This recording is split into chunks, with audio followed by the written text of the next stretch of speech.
అందరికీ నమస్కారం.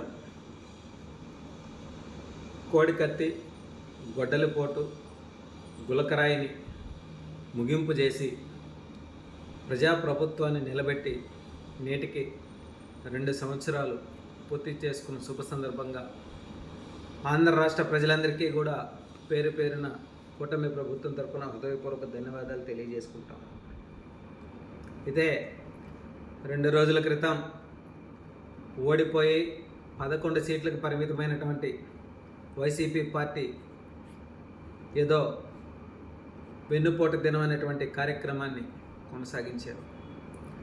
రాజకీయంగా ఏ కార్యక్రమం అయినా మీరు చేసుకోవచ్చు, దానికి ఎవరు కూడా అడ్డు చెప్పరు. అయితే కార్యక్రమం చేసుకున్నారు, బాగానే ఉంది. ప్రభుత్వానికి సంబంధించి మీరు ఏదైనా ఉంటే బ్రహ్మాండంగా విమర్శించుకోవచ్చు, దాన్ని ఎవరు కూడా కాదనరు. ఇది ప్రజాస్వామిక దేశం కాబట్టి. అయితే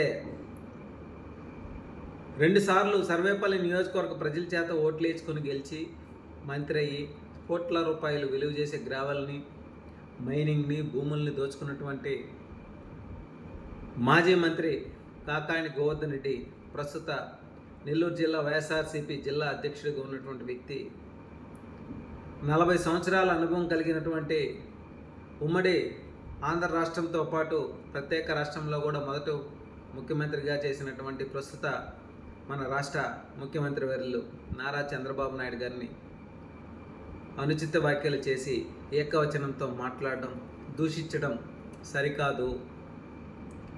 గోవర్ధన్ రెడ్డి గారు